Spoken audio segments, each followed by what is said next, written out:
Hope you're getting ready for the Vulcan wave, by the way. And if this is your only air show of the year, it'll probably be the last time you'll ever see her. She is, of course, the rock star of the aviation world. Single most popular aeroplane in the country. We've already covered that. But she's the people's aeroplane. She has painted on her nose the spirit of Great Britain.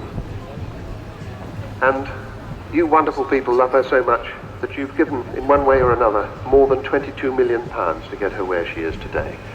I'm going to shut up now because she's going to appear before us. Avro Vulcan XH558.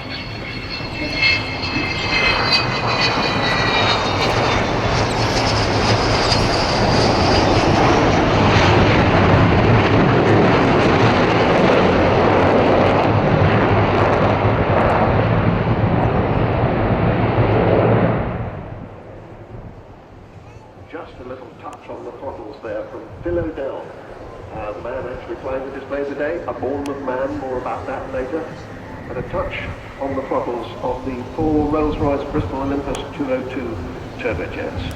16,500 pounds of static thrust from each of them, about 65,000 pounds in total. So the two pilots then, Phil O'Dell and Kev Rumins. Phil O'Dell, Bournemouth man, moved to Bournemouth at the age of 7. Wilton Boys School, that make him an old Wiltonian. Mum still lives here, and he learned to fly at the Bournemouth Flying Club. He's now the chief test pilot for Rolls-Royce. He's flying Vulcan today, as we watch.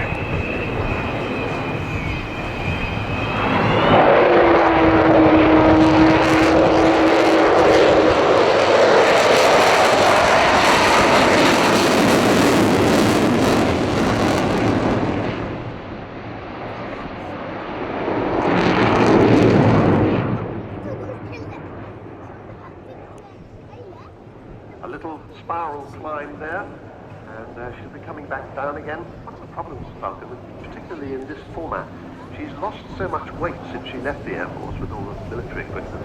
And I should say also the removal of 2 navigators makes quite a big difference to the weight of an aeroplane. I speak as an ex-navigator, so I'm allowed to say that. Anyway, there she is with her wheels down. Obviously she's not intending to land anywhere very near here, but we do get to see her with the wheels down.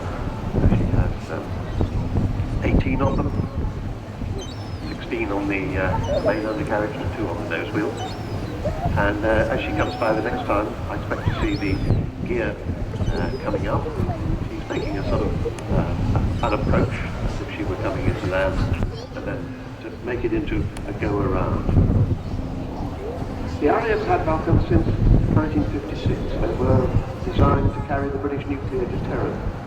This was one of the aeroplanes that protected us against an awful possibility of nuclear holocaust. We did really believe that it might happen any time.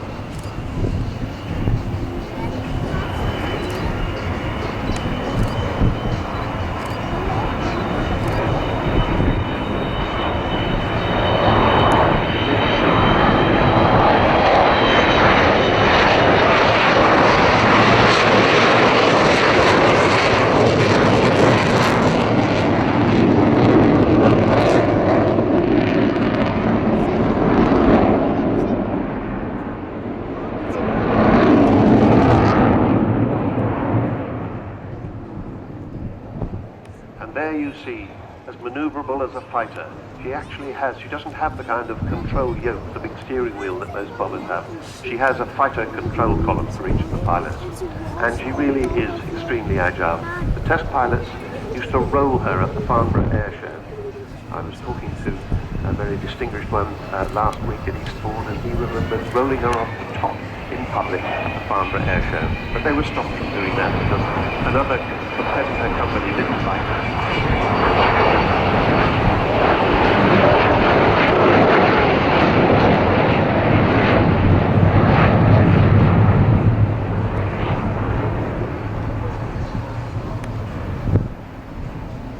As she flies away from us, she'll keep the bomb bay open. You'll see them closing as she comes back in front of us. That's the enormous bomb bay, capable of carrying 21 1,000-pound bombs. And indeed, that was the bomb load that A. Vulcan carried all the way down to the Falkland Islands in 1982. It was the longest bombing raid in history, and she dropped all 21 of those 1,000-pound bombs on the runway at Port Stanley, then occupied by the Argentines. Hit the runway with 2 of them. That was part of the course. These are basically wartime bombs, no guidance, no clever stuff there. They were just dumb bombs, and you expected to hit. If you hit with 2, that was the object achieved. That's why you took so many, and in fact it did knock the runway out for a while. Possibly more importantly, told the Argentines that if necessary, the RAF could reach their mainland. So as we come back in front of us,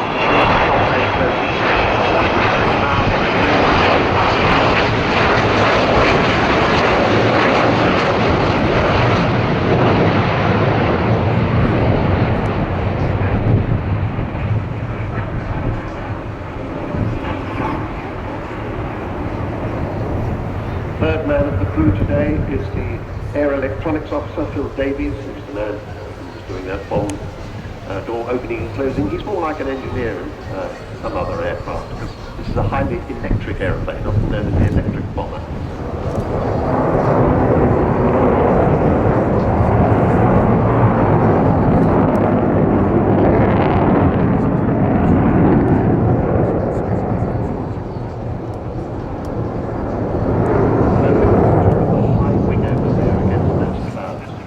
Beautiful backdrop to have this wonderful aeroplane displaying in front of us.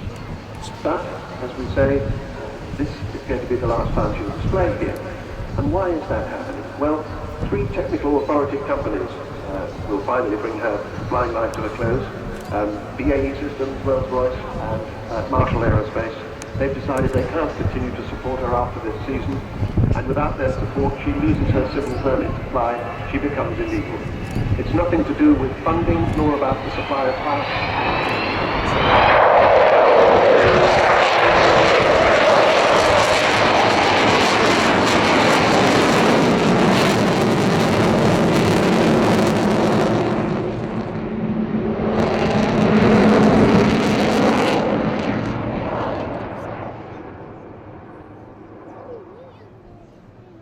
Doesn't that just make your heart beat a bit stronger?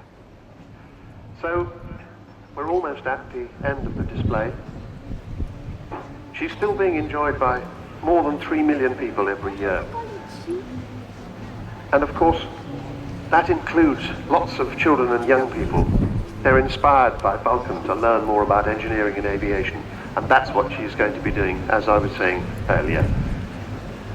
I should also mention, having said who's on board, somebody who's not on board is Taff Stone, the crew chief and the engineer who, with his staff of 7, daily works wonders to keep this magnificent old aeroplane flying still all these years later. She is actually 55 years old, this particular aeroplane, and it's 8 years since she flew again, so 558. So Taff Stone and his merry people do an absolutely wonderful job. So, I believe this will be the final pass of Vulcan XH558.